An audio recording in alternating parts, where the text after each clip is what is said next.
Hey y'all, welcome back and welcome if you are new. My name is Sam and welcome to my Southern Rustic kitchen. This week I have 3 delicious casseroles and a yummy dessert that you are going to love, so let's get to cooking.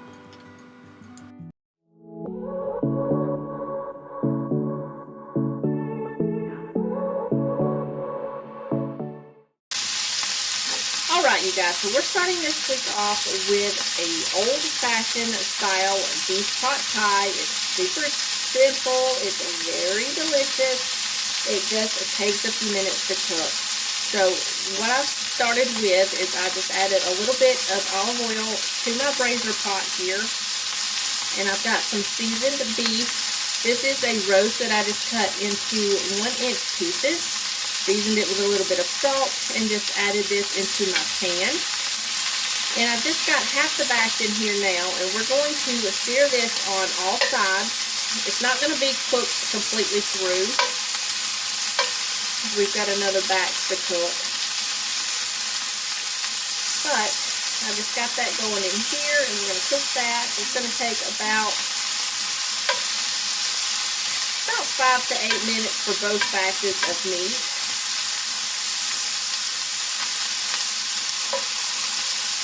Right now I'm just flipping these over. You can tell when they're ready to flip because they'll release easy from the pan. So I'm just going to go ahead and sear off both batches of this beef, and then we will remove them to a bowl. And then we will move on to the vegetables. Okay, so I've cooked all of the beef. I'm going to add just a tiny bit more olive oil to my pan, and we're going to cook off our onions and our carrots.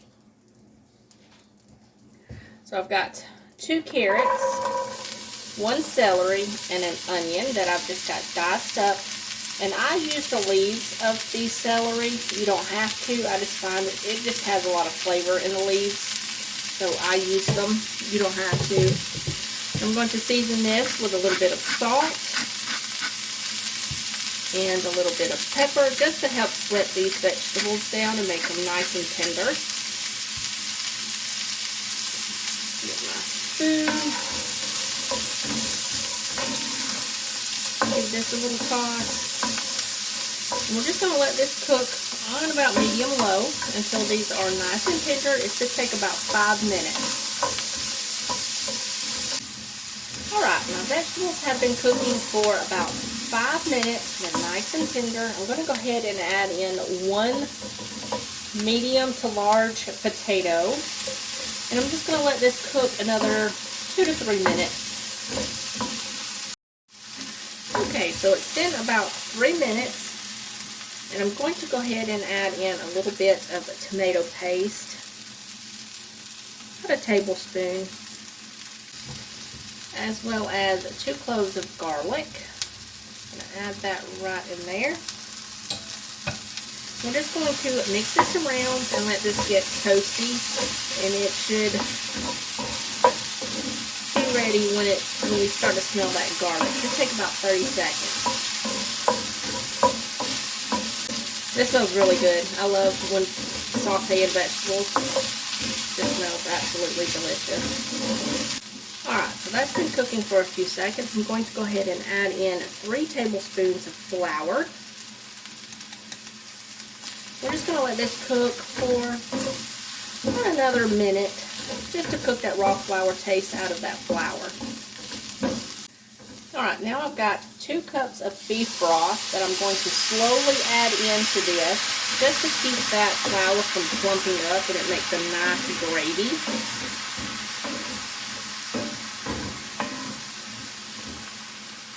You want to scrape the bottom of the pan to get all of that flavor off the bottom of the pan.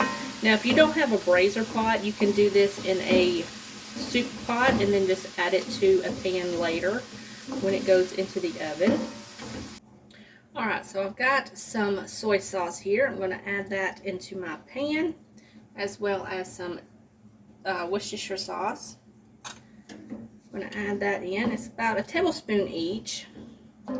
And it's going to add such nice depth of flavor. Get that mixed in there. Add just a tiny bit more salt and a little bit more pepper.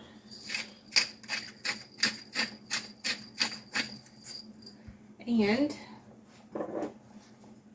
we are going to add in some thyme, about a half of a teaspoon. This is dried thyme. Give that a little stir. That all nice and mixed in there. And now we're going to add in all of the beef back into the pot. This is a hearty, chunky beef pot pie. It's going to be absolutely delicious. So we're going to give this a stir. Make sure all of this is nice and combined in here. And that beef is down in that liquid.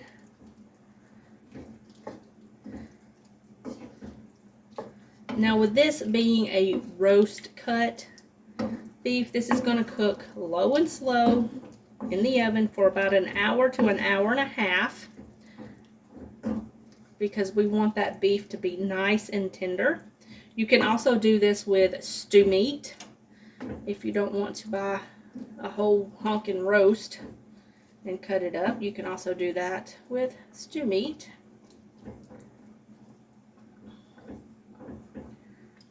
Alright, since this is already up to a boil, my oven is preheated to 350 degrees. I'm going to cut my heat off and put this in the oven, and we're going to let this cook for about an hour to an hour and a half until that beef is nice and tender. Alright, you guys, my audio went kaput, so we're going to be doing some voiceover here and there within this video. So this has been cooking for about an hour and a half, and that beef is super tender. So we're just going to give this a stir, add in a cup of peas, and mix that around. Make sure it's all well combined in that delicious beef mixture. Now while this beef mixture was cooking in the oven, I went ahead and made a biscuit dough. You can do canned biscuits if that's what you have on hand or if that's what you prefer. I just went ahead and made a 3-ingredient biscuit dough. It's the Southern Biscuit mix, a little bit of milk powder and some buttermilk. Mixed it together, patted it out, made biscuits. So I'm just going to top that onto the top of the biscuit mixture. Now that I got all of the biscuits on there, I'm going to go in with an egg wash. It's just 1 egg with a little bit of water mixed together, and I'm going to brush that all over the tops of those biscuits. And then once I get that all brushed on there, I'm going to go in and add some everything bagel seasoning. This is optional. I like the flavor, but you don't have to add it on there. So once I get that all on there, I'm going to bake this at 350 degrees for about 25 to 35 minutes, just until those biscuits are golden brown and cooked completely through.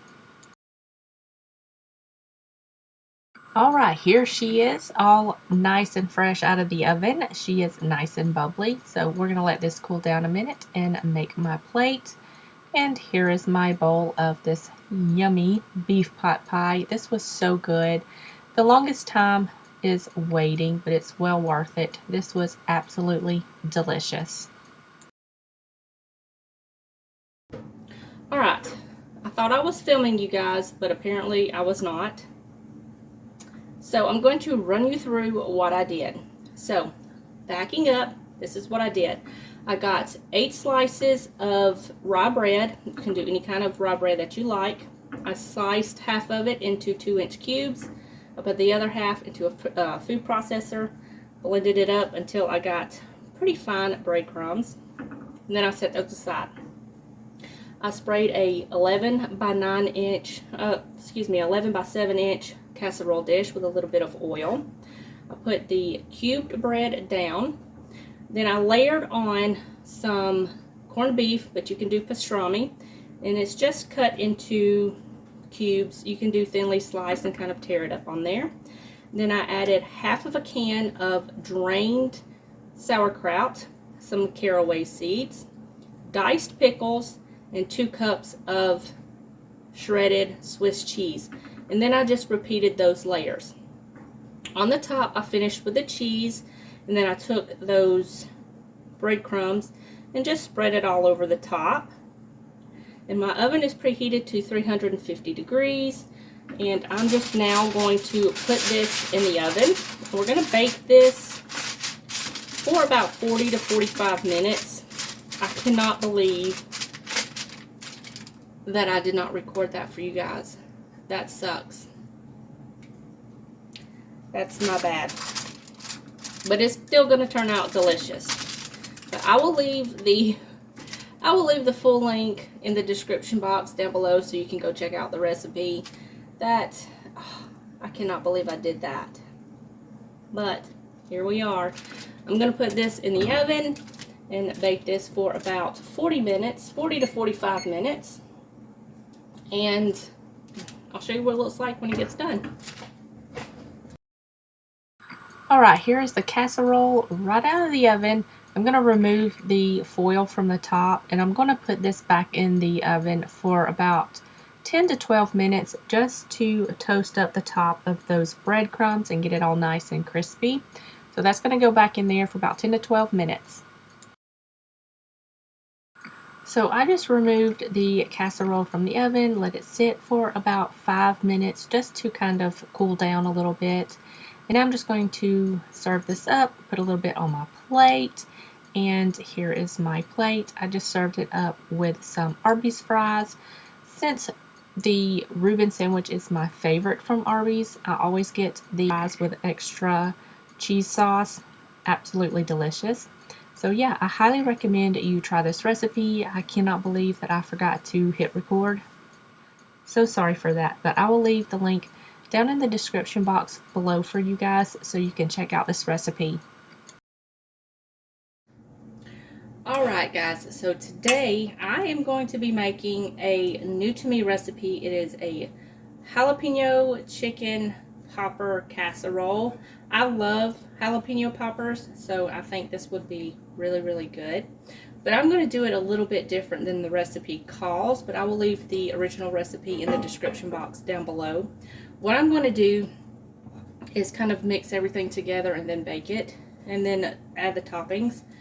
So I've got 2 chicken breasts here that I've gone ahead and cooked. You can do a rotisserie chicken if you don't want to cook your own. So I'm just going to add that in there. I'm going to spread that out a little bit. Then I've got a block of cream cheese. I'm just going to kind of crumble this together, or crumble this into the chicken so that way it'll kind of mix together better than just throwing the whole entire block of cream cheese in there.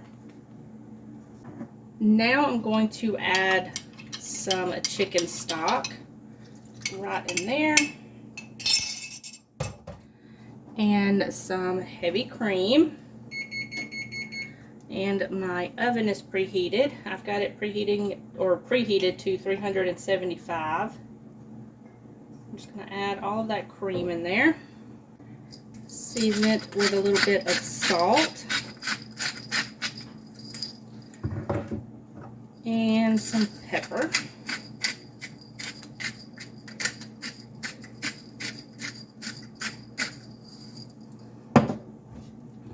Some garlic powder. Probably about a teaspoon. That comes out pretty slow, so. And some paprika. Probably about a half of a teaspoon.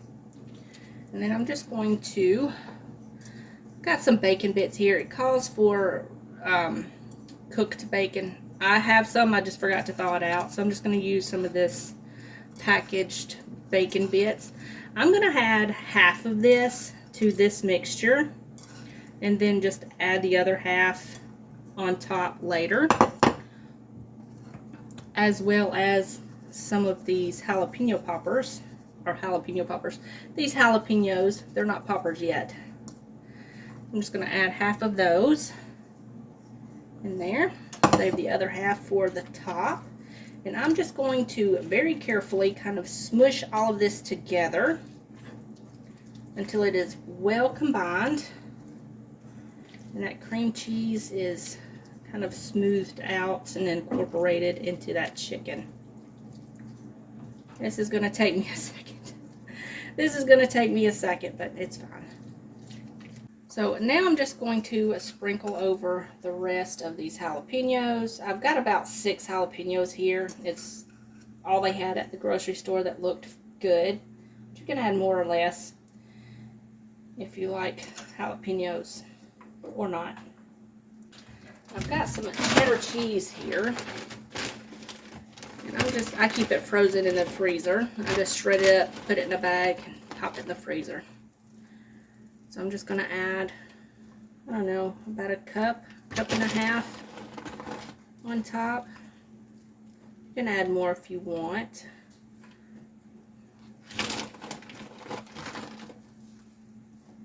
We like cheese, or I like cheese.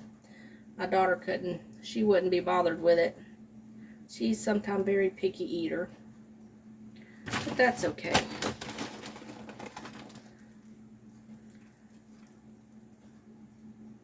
That looks about right. Feels right. So we're going to put this in the oven for about 20 to 25 minutes just to kind of melt everything together and get it all nice and bubbly. And the cheese all melted. And then we will top it with our bacon and put it back in the oven. This is going to go in the oven for 20 to 25 minutes. Alright, so this was baking for about 20 minutes, and I took it out. It was nice and bubbly. And now I'm just sprinkling on some bacon bits. You can do cooked bacon if that's what you prefer. Like I said, I forgot to leave mine out to thaw. So we're just doing bacon bits.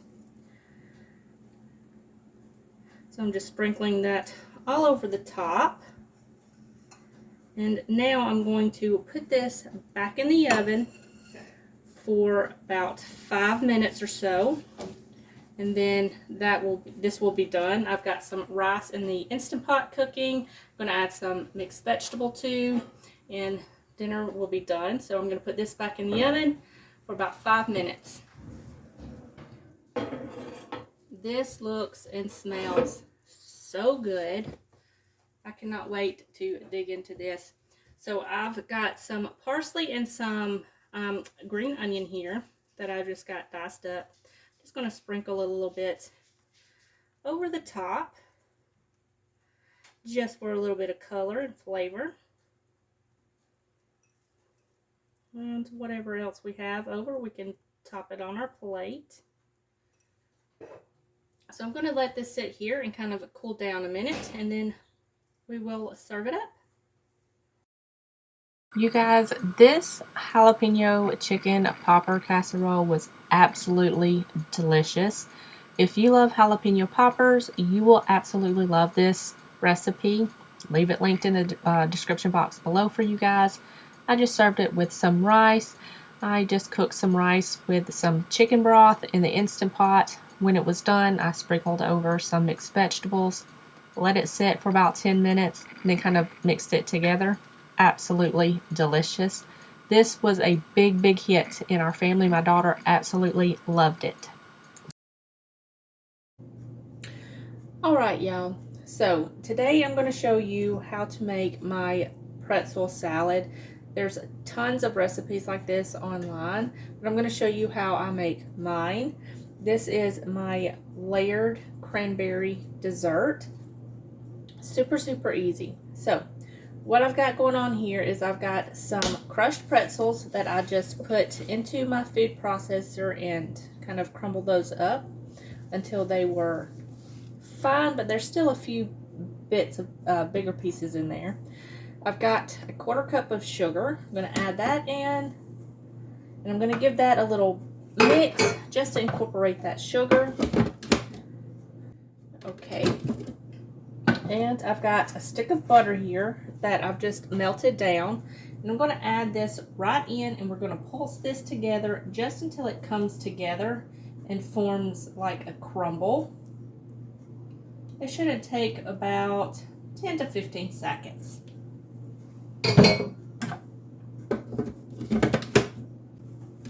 All right, so I've got this all mixed together, and we're going to pour this into a non-greased baking dish. I've got a 9 by 13 here, and I'm just going to press this into the bottom as evenly as I can get it.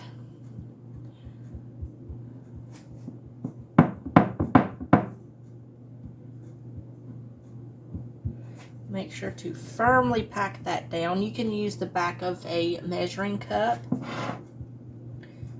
if you want.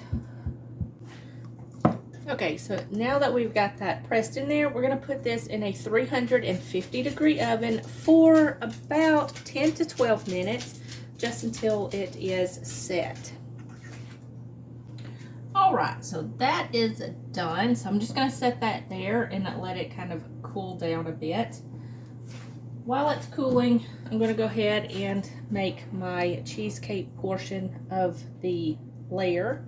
So to my bowl here, I've just got 1 package of full-fat cream cheese. You can do any other kind that you like.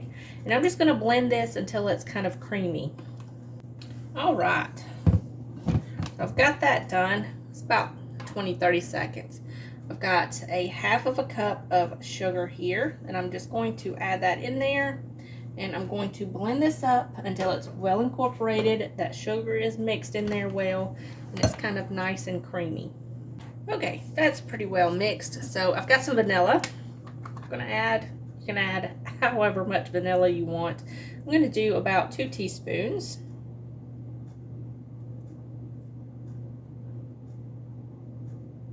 Or a tablespoon. That'll work. We like vanilla. So I'm just going to incorporate this really well. Alright, so here I've got some whipped cream. It's just cream that's been whipped. There's nothing added to it. And I'm just going to fold this in a little bit at a time into this cream cheese mixture until it's light and fluffy. So I'm just going to add a little bit to my bowl here, and I'm just going to mix this together just to lighten it up a bit. It doesn't have to be perfect at this point. We're just going to lighten up that cream cheese, and then we'll fold in the other remaining whipped cream. And now we're just going to gently fold this together. I'm just going to go into the center and kind of fold it over. I'm just going to do this until it's all well incorporated. It should take just a couple of minutes. All right, so I've got all of this mixed together, and I'm just going to plop this into my dish here, right on top of those pretzel bits, that pretzel crust. And I'm just going to spread this out evenly.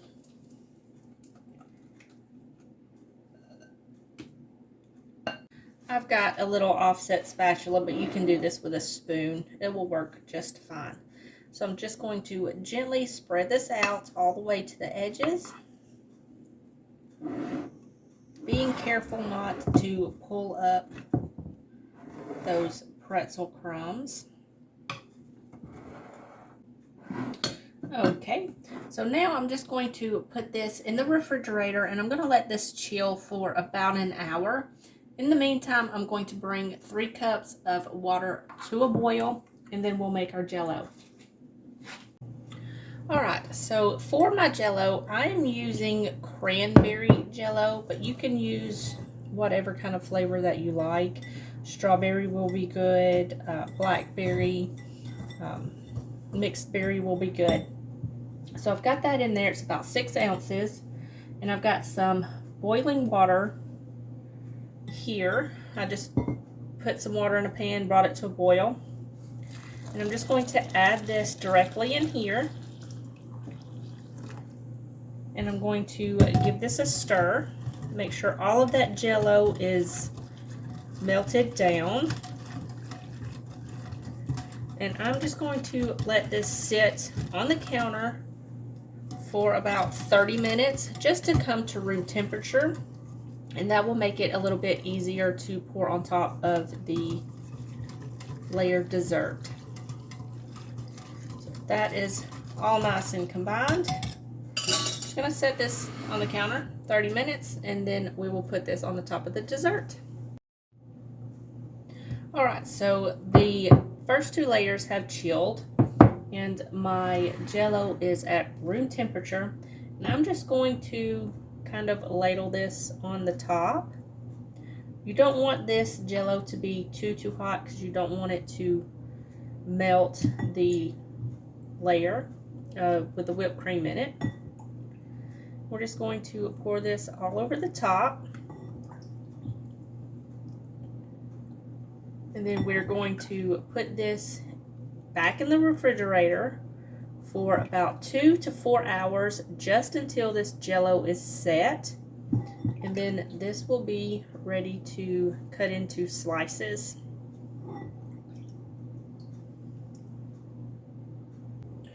Okay, so this has been chilling for about 2 hours, and it is pretty much set. So I'm just going to go in with a little knife here and carefully cut through the bottom of that pretzel crust. And now we are going to see if we can get this out. That first piece is always the hardest piece to get out.